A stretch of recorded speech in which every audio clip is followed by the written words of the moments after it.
देखो statically indeterminate system का सबसे पहला क्वेश्चन देखो, ये रॉड है, ठीक है, एक बार है जिसमें बीच में 300 किलो न्यूटन का फोर्स लग रहा है और हमको सपोर्ट्स का रिएक्शन निकालना है। सिंपल है, फ्री बॉडी डायग्राम बनाओ पहले तो, पहला स्टेप यही है। स्टैटिकली इंडिटरमिनेट सिस्टम क्या होता है हमने बात किया था, इसमें नंबर ऑफ इक्वेशंस कम पड़ जाते हैं नंबर ऑफ अननोन से, मतलब ज़रूरत से ज़्यादा सपोर्ट हम प्रोवाइड कर देते हैं। देखो इस सिस्टम को इक्विलिब्रियम में रखने के लिए सिर्फ एक सपोर्ट लगाते हैं तो काम चल जाता, तब ये बन जाता statically determinate.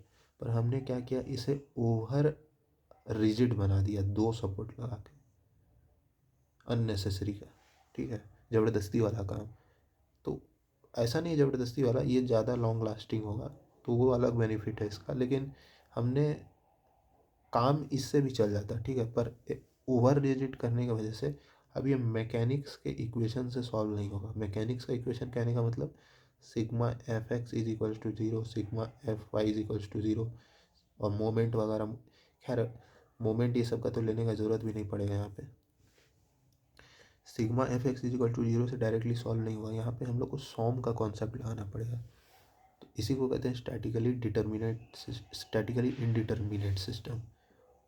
Statically determinate system तो हम पढ़ ही चुके हैं इंजीनियरिंग मैकेनिक्स में। यहाँ स्टैटिकली डिटर्मिनेट नहीं, स्टैटिकली इनडिटरमिनेट देखेंगे। अब देखो यहाँ पर हम लोग लाते हैं इक्वेशन ऑफ कंपैटिबिलिटी। अब जैसे यहाँ पे क्या चीज़ दिख रहा है मेरे को कि भाई जब बार्स लगे, बार्स के एंड पे फिक्स सपोर्ट लगा दिया गया तो इसमें delta L of bar zero होगा। अब इस इक्वेशन को ही कहते हैं इक्वेशन ऑफ कंपैटिबिलिटी। इसको लगा करके हम यहाँ पे बार्स का अब जैसे देखो सबसे पहला स्टेप तो है फ्री बॉडी डायग्राम बना दो। जब सपोर्ट्स को हटाएंगे तो रिएक्शन आएगा, आर ए आर बी, बीच में लग रहा है 300, तो आर ए प्लस का 300 बराबर आर बी, ये इक्वेशन है, ठीक है।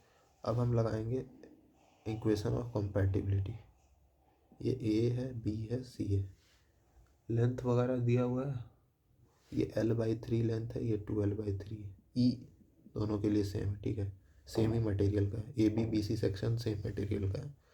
तो यहाँ delta L A C zero करेंगे तो delta L A C is equals to zero, मतलब कहने का मतलब delta L A B plus delta L B C is equals to zero, ठीक है। डेल्टा एल ए बी क्या हो जाएगा, R A multiply by length by 3 into area, area इसका ए इंटू में ई प्लस आर ए माइनस का 300 into L/3 ए ई, ठीक है।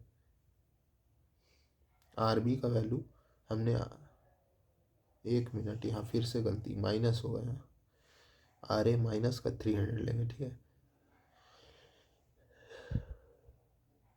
एक मिनट।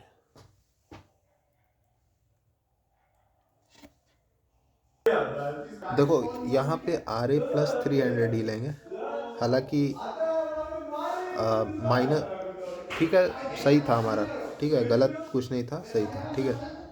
ए ई कैंसिल, एल से एल कैंसिल, एक मिनट, यहाँ 2L/3 होगा, ठीक है। तो यहाँ से आएगा RA/3 प्लस 2RA/3 प्लस का 100, तो यहाँ से RA आ जाएगा, एक मिनट, RA/3,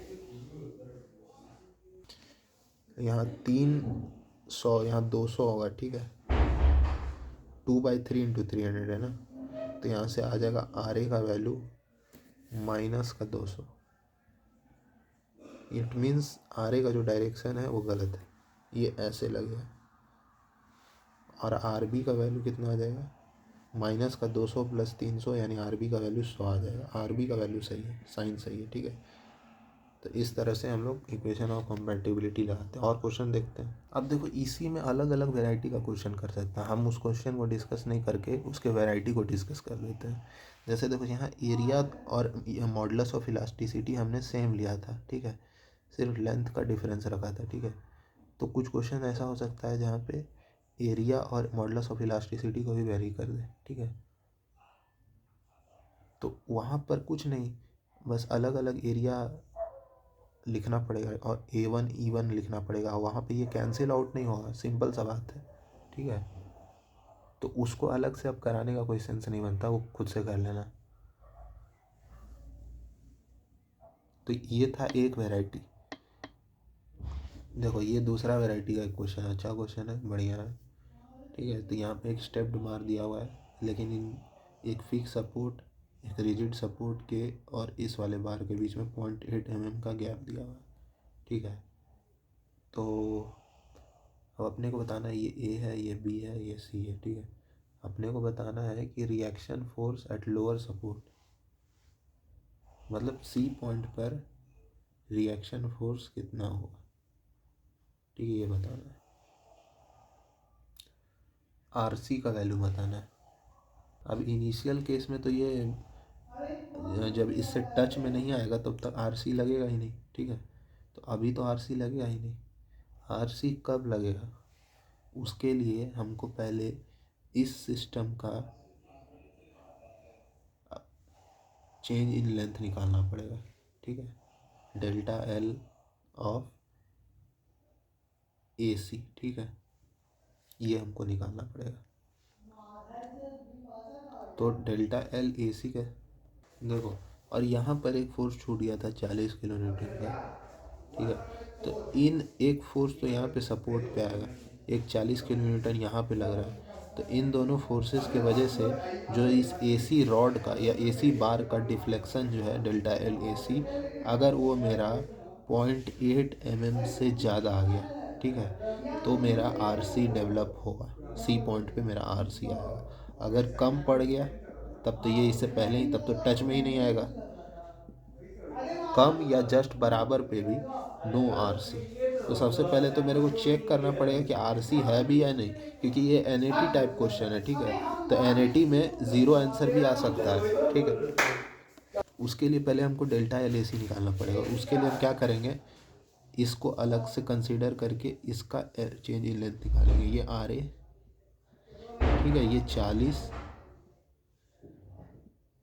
इस सेक्शन में कितना फोर्स लग रहा है, delta L A C is equals to delta L of A B plus delta L of B C. अब देखो यहाँ sigma F X is equals to 0 करेंगे तो आर ए का वैल्यू 40 आ जाएगा, ये 40 आ जाएगा, ठीक है। तो इसका मतलब बी सी सेक्शन में कोई फोर्स नहीं आएगा, फोर्स नहीं आएगा तो कोई डिफ्लेक्शन नहीं आएगा। पी 0 है तो पी एल बाई ए ही 0 होगा, मतलब जो है सो डेल्टा एल ए बी में ही। डेल्टा एल ए बी निकाल लेते हैं, 40 इंटू 10⁻³ इंटू लेंथ कितना है ए बी का, क्वेश्चन में 1.2 mm दिया, 1.2 मीटर्स दिया हुआ था, ठीक है। तो उसको मिलीमीटर में करेंगे तो 1200/80 इंटू 205 गीगा पास्कल ई का वैल्यू दे रखा है, 205 इंटू 10⁻। अब यहाँ से कैलकुलेशन करने पे ये 2.92 आ रहा है, डेट इज़ मोर देन 0.8। तो समझ में आ रहा है सिचुएशन कि अगर सिचुएशन ऐसा कुछ रहे कि 40 किलो न्यूटन का फोर्स लगे, और अभी जो सिचुएशन है उस हिसाब से ये 2.92 जाना चाहिए था, पर 2.92 तो हमारे लेंथ से भी यहाँ पे जो गैप है वो 0.8 का ही है। तो जैसे ही ये 2.92 नहीं 0.82 का डिफरेंस कवर करेगा, 0.82 का लेंथ इसमें चेंज आएगा डेल्टा एल। भाई टोटल ये इतना जा सकता था 2.92, पर जैसे ही ये 0.8 पर पहुंचेगा वैसे ही ये बार जो है, ये सपोर्ट जो है, इसको रोक लेगा, यहाँ से एक रिएक्शन लगा के इसको स्टॉप कर देगा 0.8 mm में ही। तो नेट डिफ्लेक्शन इसमें कितना आया, नेट डिफ्लेक्शन इसमें AC सेक्शन में वो 0.8 mm का आया, उसके बाद 2.92 तक ये क्यों नहीं जा पाया, क्योंकि RC आकर के इसको स्टॉप कर दिया। ठीक है, तो अब क्वेश्चन में कुछ है नहीं, बस नया फ्री बॉडी डायग्राम क्या बनेगा कि AB और ये BC, यहाँ RA, यहाँ 40 और यहाँ 40, sorry RC। Delta L A C निकालो, इसको 0.8 के बराबर कर दो। ठीक है, तो डेल्टा एल ए सी के लिए अब की बार AB और BC सेक्शन दोनों को कंसीडर करना पड़ेगा, क्योंकि दोनों में फोर्सेस हैं। ठीक है, RA इंटू, यहाँ निकाल रहे RA इंटू 10⁻³ लेंथ है 1200 अपॉन 80 इंटू 205 इंटू 10⁻³ प्लस का RA माइनस का 40 इंटू 10⁻³। 10⁻³ से मल्टीप्लाई इसलिए कर रहे हैं क्योंकि ये किलो न्यूटन में न्यूटन में लाने के लिए। ठीक है,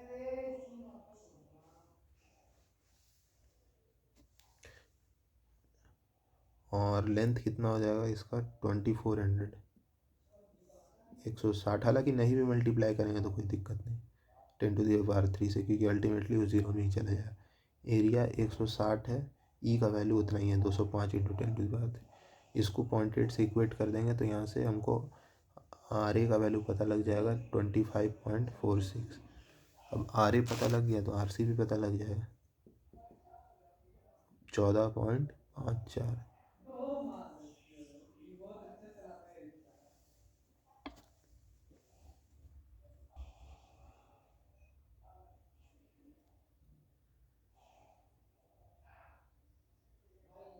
अच्छा सॉरी, हमने क्या बोला कि यहाँ 10⁻³ मल्टीप्लाई करने का ज़रूरत नहीं है। अरे यार ये गलती हो गया बोलने में, ये ज़ीरो के इक्वल थोड़ी है, ये तो 0.8 के इक्वल है ना, तो उधर जा कर के ये ज़ीरो में थोड़ी होगा, इसलिए यहाँ 10⁻³ मल्टीप्लाई करना ज़रूरी है, तभी जाके ये RA और RC जो है किलो न्यूटन में आएगा। ठीक है, अगर आप इसको न्यूटन में निकालोगे तो यहाँ पे 10⁻³ नहीं रखना पड़ेगा। ठीक है, तो किलो न्यूटन में निकाल रहे हैं तो यहाँ 10 किलो न्यूटन को न्यूटन में बदलने के लिए यहाँ पे 10⁻³ से मल्टीप्लाई करना जरूरी है।